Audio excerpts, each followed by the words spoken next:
안녕하세요. 저는 성신여대 심리학과 서수연이라고 하고요. 저는 임상심리학자입니다. 그래서 오늘 진로 특강 시간에 임상심리학자가 무엇이고 어떤 자격증을 갖추어야 하는지 또한 어떤 일을 하는지에 대해서 알아보는 시간을 가지도록 하겠습니다. 우선 임상심리학이 무엇인지에 대해서 궁금하신 분들이 굉장히 많을 것 같고 처음 들어보신 분들도 있을 것 같아요. 이제 우리가 심리학이라고 하는 학문에 대해서는 한 번쯤은 들어보셨을 법한데 심리학이라는 학문은 굉장히 다양하게 세분화되고 전문화되어 있습니다. 그중에서도 특히 이제 정신장애, 우리가 정신병리라고도 하는데요. 어떤 정신질환을 가지고 있는 사람들을 평가하고 치료하고 뭐 예방 같은 거에 초점을 맞추는 학문이라고 보시면 됩니다. 예를 들어 뭐 우울이나 불안, 뭐 수면 문제, 뭐 기타 등등 여러 가지의 여기 슬라이드에 보이시는 여러 가지 정신건강과 관련된 다양한 영역의 문제를 다룰 수 있다는 거 아실 수 있고요. 그래서 그러면 이제 이런 질문을 할 수 있을 것 같아요. 임상심리학자가 되려면 어떤 자격증을 갖추어야 되나요? 라고 질문을 할 수가 있는데요. 이제 임상심리학자가 되려면 지금 현재 우리나라에서는 심리 자격증이라고 치면 거의 6천 개가 넘는 민간 자격증이 굉장히 많고요. 그중에서는 정말 빠르게 딸 수도 있고 제대로 자격 조건이 제대로 갖추지 않아도 쉽게 주어지는 부여되는 그런 자격증들이 있습니다. 그래서 흔히 우리가 학계에서 임상심리학자라고 우리가 명명하는 자격증은 크게 두 가지가 공인이 되어 있어요. 나머지보다 훨씬 더 기준이 엄격하고요. 훨씬 더 그 교육이나 수련이 받기 어려운 만큼 훨씬 더 전문성을 가지고 있는 자격증이라고 보시면 됩니다. 그래서 첫 번째는 한국임상심리학회에서 발행하는 임상심리 전문가라는 자격증이고요. 두 번째는 보건복지부, 그러니까 이제 국가 공인 자격증인 거죠. 정신건강임상심리사라고 하는 자격증이고 이 자격증은 1급과 2급으로 이제 나뉘게 됩니다. 우선 각각의 자격증에 대해서 한번 알아보는 시간을 가져보도록 하겠습니다. 첫 번째는 임상심리 전문가 자격증인데요. 이것은 이제 심리학과 관련된 가장 큰 학회가 한국심리학회라고 있어요. 국내에서 가장 큰 심리학을 공부하는 사람들이 모인 단체이고요. 이제 여기 안에서는 여러 개의 분과로 세분화가 되어 있습니다. 그중에 1분과가 한국임상심리학회인데요. 한국임상심리학회에서 발행하는 자격증이 임상심리 전문가입니다. 1973년도에 첫 자격증을 발급한 이후에 지금 매년마다 이제 여러 명이 자격증을 취득을 하고 있고요. 그리고 이제 급수는 없어요. 1급, 2급 이렇게 나뉘어지지 않고 딱 한 개의 단일 자격증입니다. 그리고 이제 자격 요건을 살펴보면요. 이제 공부를 하고 임상심리대학원에 진학을 하고 한 다음에 수련을 한 다음에 필기와 면접을 본 이후에 이제 그 자격증 취득이 가능해지는데요. 자격 요건이라 하면 이제 임상심리대학원에 진학을 해서 석사 학위를 졸업을 받고 취득을 하고 그다음에 보통은 병원에 수련을 가요. 예를 들어 제 학생들 같은 경우에는 지금 뭐 경희대학교 정신건강의학과에 가 있는 친구도 있고 단국대학교 정신건강의학과에 가 있는 친구도 있고 아니면 국립정신병원 예를 들어 뭐 국립나주정신병원 이런 데에서 수련 중인 학생들이 있거든요. 그래서 이런 식으로 이제 수련을 3년을 보통 받게 됩니다. 그런데 이제 여기서 임상심리 전문가 같은 경우에는 대학원에서의 생활을 1년의 수련 기간으로 인정을 해줘요. 그렇기 때문에 수련은 2년만 받아도 되고요. 만약에 이제 임상심리가 너무 재밌어서 석사를 받고 나서 바로 박사를 받게 됐어요. 그러면 박사 과정 중에도 수련 받을 수가 있습니다. 그래서 박사 과정 중이면 2년 동안 수련을 받으면 되고요. 임상심리 박사를 다 취득했어요. 졸업을 하셨으면 수련을 1년만 받아도 되고요. 그래서 보통 이런 경우에는 필기와 면접 시험을 본 이후에 자격증을 취득을 할 수가 있습니다. 그런데 이제 저는 미국에서 임상심리 전문가 자격증을 취득을 했어요. 그래서 이제 저 같은 경우에는 임상심리 전문가 자격을 취득한 이후에 국내에서 1년 동안 여러 가지 관련 분야에서 실무와 교육을 한 이후에 이제 저 같은 경우는 그렇게 해서 임상심리 전문가 자격증을 이제 취득하게 됐습니다. 수련 등록은 이제 보통 저희 임상심리학회에 그 웹사이트가 있어요. kcp.or.kr인데요.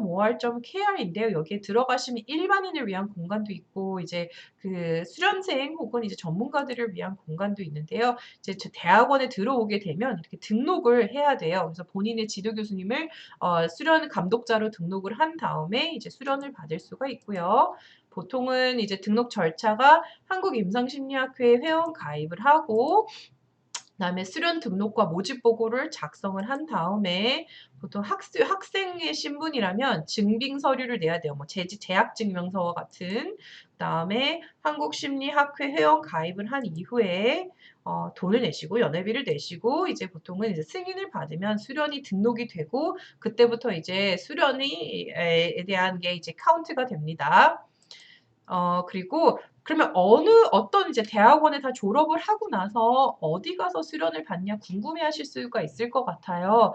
대부분의 학생들은 이제 정신건강의학과 병원이나 의원 같은 데 가기도 하고요. 이제 제 학생 중에 한 명은 저는 좀 치료에 전념하고 싶어요라고 해서 성신여대 학생생활상담소에서 수련을 받은 친구도 있었어요. 혹은 뭐 심리상담소도 있고요. 어떤 뭐 보건소 같은 정신보건센터도 있고 이제 여기서 인정하는 어떤 기관에서 이제 수련을 받으시면 됩니다.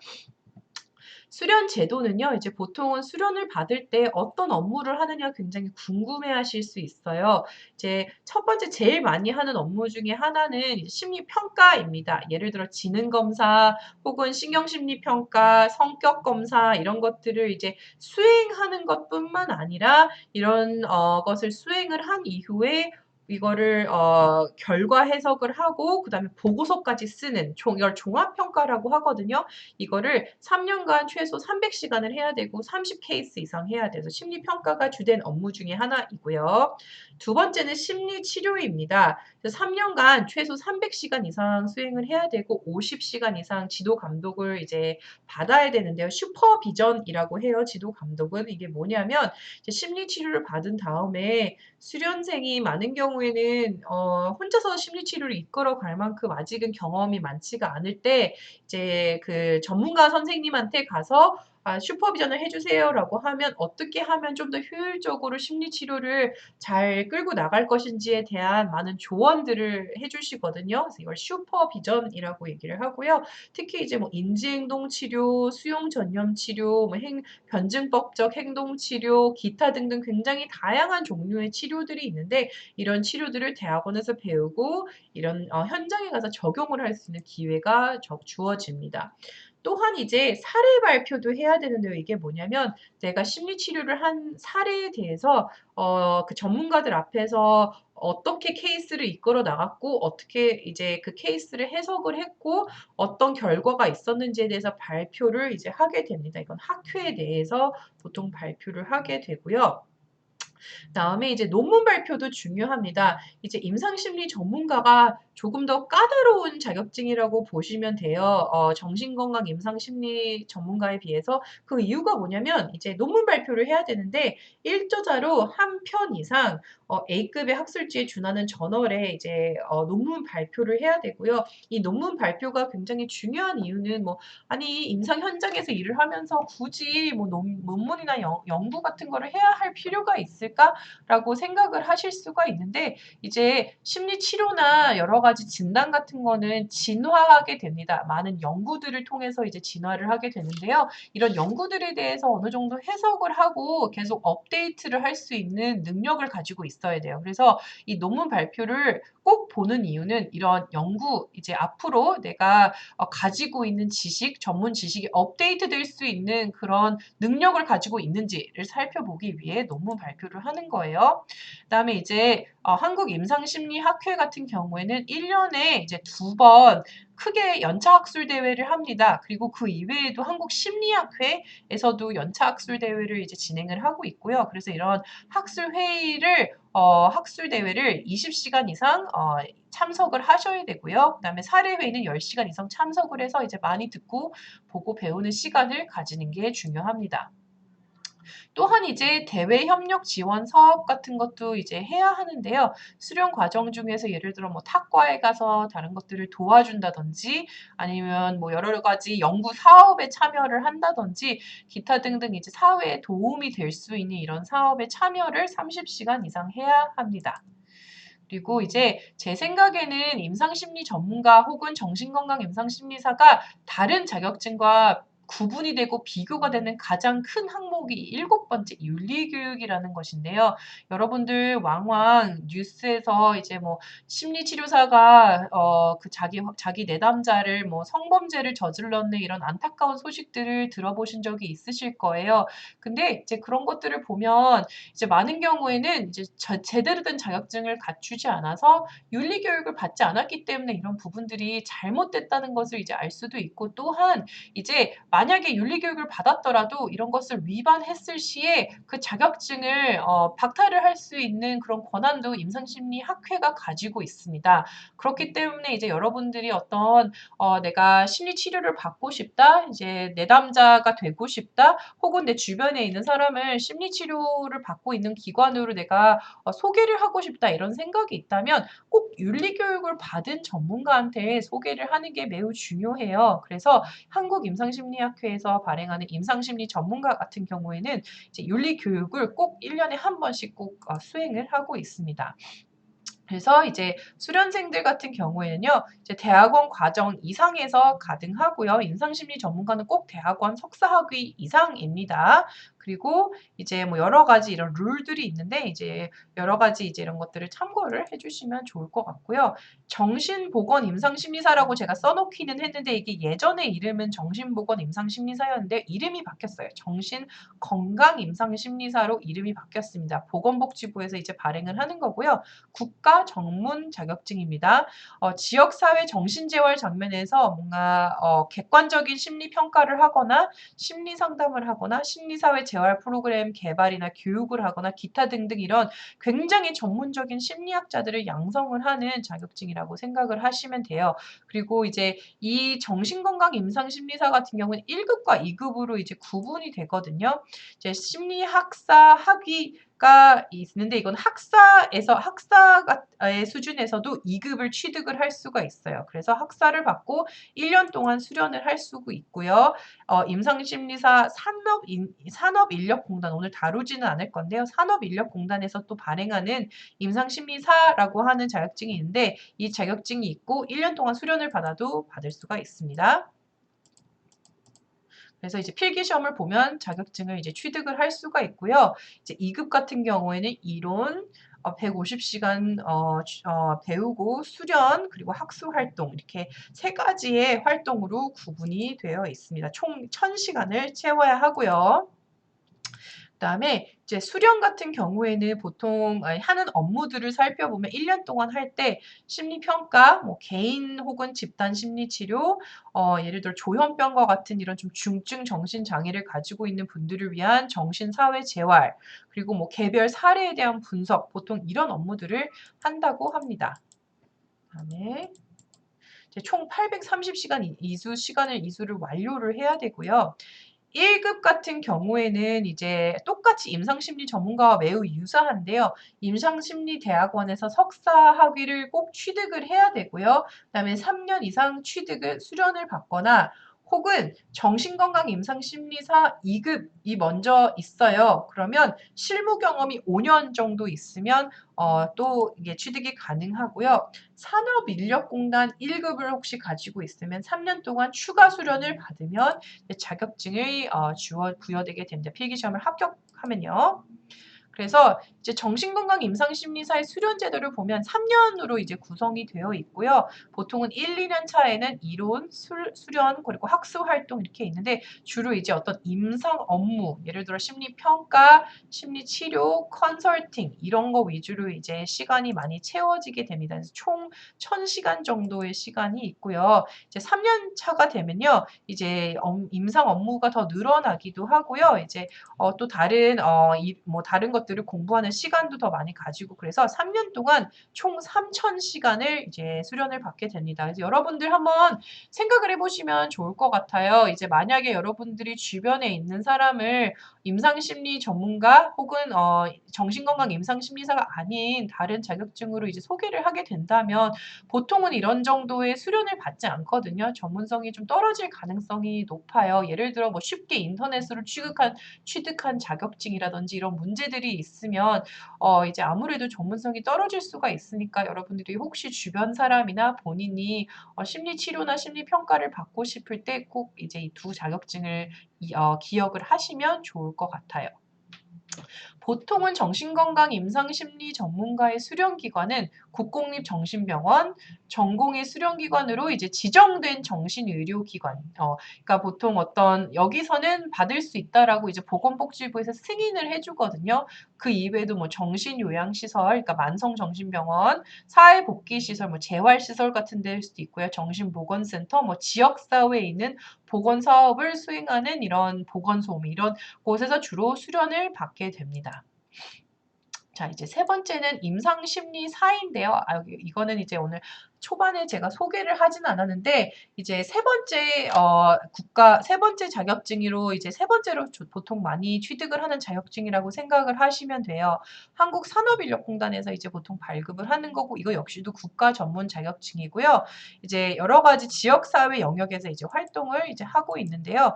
자격 조건은 이제 아까 임상심리 전문가 혹은 정신건강 임상심리사에 비해서는 조금 더 자격 기준이 완화가 되어 있어요. 아까는 임상심리대학원을 꼭 나와야 되는데 여기서는 임상심리대학원을 꼭 나오지 않아도 되고 이제 관련 학위 이제 대학 졸업자 혹은 예정자이기만 하면 되고요.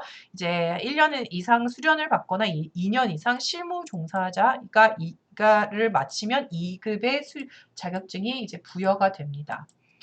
그리고 이제 심리학 관련 1급 같은 경우에는요. 심리학 관련 석사 학위를 가지고 있고요. 2년 이상 수련을 하거나 이제 4년 이상 실무에 종사를 하면 이제 자격증이 부여되기도 하고요. 혹은 내가 이미 임상심리사 2급을 먼저 취득을 했어요. 그럼 5년 이상 실무에 종사를 하게 되면 또 자격증이 이제 필기시험과 실기시험을 합격을 하면 이제 자격증이 취득을 할 수가 있습니다. 자, 여기까지 이제 우리가 자격증에 대해서 알아보았고요. 임상심리학자들은 그러면 어떤 역할을 하는지에 대해서 한번 알아보도록 하겠습니다. 다양한 심리학 분야 중에서도 이제 임상 심리학은 주로 이제 어떤 부적응의 문제, 심리 장애의 문제, 보통 우리가 정신 장애라고 하기도 하는데요. 그런 영역을 보통 연구하고 평가하고 치료하는 분야라고 생각을 하시면 되고요. 그래서 이런 보통 이제 우리 전문 용어로는 정신병리라고 얘기를 해요. 많은 경우에는 사람들이 이 비슷한 영역의 차이를 잘 몰라요. 특히 제일 많이 제가 받는 질문이 임상심리학과 상담심리학은 어떻게 다르냐 이런 질문을 많이 받는데요. 임상심리학은 조금 더 병리적인 예를 들어 뭐 좀 심각한 우울증, 불안장애, 뭐 공황 이런 특정한 병명이 있는 이런 장애를 보통 다루게 되고요. 상담심리학 같은 경우에는 이제 조금 더 적응의 문제나 조금 더 정상 범위 내에서 어려움을 경험을 하고 있는 그런 분야에서 이제 보통 많이 치료를 하게 되거든요. 그렇기 때문에 약간 다루는 사람들이 만나는 내담자들이 조금 다를 수가 있고요. 그리고 또한 사회복지학 같은 경우에는 이제 여기서도 유사하게 이제 정신건강 사회복지학자가 있기도 한데요. 이제 보통 약간 제도적인 문제나 뭐 이런 여러 가지 조금 더 넓은 범위 내에서 이제 다루게 됩니다. 그리고 건강심리학자 같은 경우에는 저는 트레이닝을 받기를 임상건강심리학으로 트레이닝을 받았는데요. 임상건강심리학 같은 경우에는 이제 보통 많은 경우에는 그 약간 만성질환이 걸린 암 환자나 심장질환이나 이런 거가 있는 사람들이 이제 좀 우울이나 불안과 같은 정신적인 문제, 심리적인 문제를 호소를 할 때 치료를 하는 거라고 생각을 하시면 됩니다. 그래서 이제 뭔가 임상심리학이라고 생각하면 많이들 그냥 따뜻하게 얘기해주고 공감하고 경청하는 것이라고 생각을 하시는데요. 조금 다르게 생각하셨으면 좋겠어요. 물론 공감과 경청과 따뜻한 마음을 가지는 거 매우 중요한데요. 이제 병의 원인에 대한 과학적인 원리를 탐구를 하는 것이 중요하다고 여기 써져 있잖아요. 임상심리학은 과학입니다. 그렇기 때문에 어떤 과학을 기반으로 한 정신장애에 대한 개입이기 때문에 이제 그냥 따뜻한 마음만으로는 이제 뛰어드는 게 굉장히 어려움을 느낄 수가 있어요. 모든 좋은 의도는 좋은 결과로 끝나는 게 아니기 때문에 이제 많은 분들이 내가 사람들을 도와주고 싶고 보람찬 인생을 살고 싶다. 그래서 임상심리학을 시작했다가 생각보다 많이 좌절을 하고 학업을 중단하는 경우를 제가 많이 봤습니다. 그래서 이제 임상심리학은 과학이고요. 어떤 부분에서 그러면 과학이냐를 생각을 해볼 수가 있는데요. 이제 치료적인 개입을 할 때 심리 치료를 이제 하게 되잖아요. 그러면 그 심리 치료를 이제 하게 되는 그 과정에서 많은 경우에는 그 많은 경우에는 그 치료를 할 때 어떤 개입을 하느냐를 결정을 할 때 우리 임상심리 전문가들은 어떤 증명이 되지 않은 그런 치료를 하지는 않아요. 그러니까 어떤 실험을 통해서 효과가 입증된 치료만 보통은 하고 이거를 근거 기반 치료라고 하거든요. 그래서 이런 것들이 이제 어, 생각을 하시면 되고요. 또한 이제 인지과학, 철학, 생물학, 정신의학 등 다양하고 광범위한 학문적 토대 위에서 있는 약간 융합 학문입니다. 뭐 임상심리학이라고 하는 뭐 어떤 굉장히 고유한 분야가 물론 이 안에서 있기는 하지만요. 이제 정신의학이랑 겹치는 정신과랑 겹치는 부분도 있고요. 물론 많은 사상들이 철학에서 오기도 했고요. 그리고 요즘 같은 경우에는 특히 뭐 뇌영상이나 이런 여러 가지 과학 기술이 발전을 하면서 이제 생물학의 분야도 인지과학의 분야도 이제 많이 중첩되기도 합니다. 그렇다면 임상심리학자들은 구체적으로 어떤 역할을 이제 수행을 하는지 살펴보도록 하겠습니다. 이제 보시면 이제 주로 하는 역할이요. 이제 심리 평가를 많이 하고 하는데요. 예를 들어 뭐 어떤 ADHD 환자가 왔다 이러면 지능 평가 같은 거를 해볼 수도 있고요. 어떤 심리 평가를 통해 그리고 이외에도 뭐 성격 검사 여러분들이 들어보셨을 법한 성격 검사는 뭐 MMPI 이런 성격 검사들이 있고요. 그래서 이런 것들을 통해서 보통은 이제 정신과나 심리상담소에 가면 풀배터리라고 하는 것을 하게 돼요. 이 풀배터리가 뭐냐면 전반적으로 모든 영역에 대한 어떤 평가를 하게 되거든요. 그러면 그중에 그 모든 것들을 다 이제 통합을 해서 해석을 해서 이 사람은 어떤 사람이고 어떤 문제를 가지고 있고 어떤 자원을 활용을 할 수 있고 어떤 부분이 좀 보충이 돼야 되고 큰 그림을 그릴 수 있게 도와줘요. 그래서 이런 심리 평가도 하게 되고요. 저 같은 사람은 이제 아무래도 연구기관에 있다 보니까 이제 연구를 많이 하게 되는데요. 어떤 심리 치료에 대한 효과성에 대한 것도 이제 검증을 할 수도 있고요. 아니면 뭐 예를 들어 어떤 특정한 집단에 대한 것도 할 수 있어요. 예를 들어 저희 연구실 같은 경우에는 지금 e스포츠 환자들의 수면 문제를 다루고 있거든요. 요즘 게이밍, 특히 코로나 때문에 이제 게임하는 친구들이 굉장히 많아졌는데 이제 이런 친구들이 빛에 대해서 과다하게 노출이 되고 잠을 잘 안 자고 늦게까지 게임하고 이런 부분들이 뭐 정신 건강에 어떤 영향을 미치는지 뭐 이런 연구를 하게 되기도 하고요. 또 저 같은 경우에도 이제 교육도 많이 하게 돼요. 지금 이렇게 뭐 방송을 찍고 여러 가지 여러 명의 학생들을 만나고 학생들을 지도하고 이런 것도 교육의 영역에 들어가고요. 또한 이제 병원 같은 데 들어가면 수련생들을 키워내는 수련생들을 수련시켜 주시는 이제 수련 감독자들이 있어요. 이런 분들도 이제 교육을 많이 하고요. 슈퍼비전 같은 거를 통해서 그리고 이제 심리 상담, 심리 치료를 수행을 해서 이제 정말 정신장애를 가지고 있는 분들을 위해서 어떤 개입을 해서 더 이상 그 증상들이 좀 완화할 수 있게 도와주기도 하고요. 자문을 할 수가 있어요. 예를 들어 어떤 특정 회사에서는 전문 지식을 가진 사람이 필요할 때가 있으면 심리학과 관련된 지식을 자문을 할 수도 있고요. 또한 이제 그 이외에도 예를 들어 정신과에서 일을 하고 있는데 뭐 종양내과에서 어떤 암 환자가 굉장히 우울해서 자살 사고가 높아져 있다. 이러면 어떻게 효과적으로 그 의료진과 간호사분들이랑 여러분 주변에 있는 사람들이 어떻게 효과적으로 개입을 할 수 있는지에 대한 이야기도 할 수가 있거든요. 그래서 자문도 많이 하고요. 이제 또한 이제 아까 슈퍼비전에 대해서는 잠깐 설명을 드리기는 했는데 아직 자격증을 취득하지 않은 학생들을 위해서 조금 더 이제 심리 치료나 심리 평가나 뭐 기타 등등 임상의 영역에 대해서 이제 전문적인 지식을 좀 더 지도를 해주는 이런 역할을 이제 슈퍼비전이라고 이제 얘기를 합니다. 그러면 이제 임상심리 전문가의 활동 영역을 살펴보면요. 이거는 미국의 사례인데요. 미국의 사례는 이제 보통 대학교 심리학과에서 이제 재직을 하는 경우가 많고요. 미국은 이제 제가 있어 보니까 개업을 하면 돈을 정말 많이 벌 수가 있어요. 그래서 대부분의 그 임상심리 대학원을 나오면 보통은 이제 개업을 되게 하고 싶어 해요. 돈을 많이 벌 수가 있기 때문에. 또한 이제 제 친구들 저랑 같이 이제 대학원을 나온 동기들 같은 경우는요. 의대, 병원 같은 데서 일을 하면서 수련 감독자로 있는 경우도 상당히 많아요. 그래서 임상 업무를 위주로 하면서 수련 감독자로 있는 경우도 굉장히 많고요. 한국 같은 경우에도 이제 크게 다르지는 않는데요. 이제 우리나라에서도 이제 저처럼 심리학과에 있는 경우도 있고요. 이제 많은 경우에는 병원이나 종합병원의 수련 감독자로 있거나 임상심리 전문가로 아예 임상 활동을 하시는 분들도 있고요.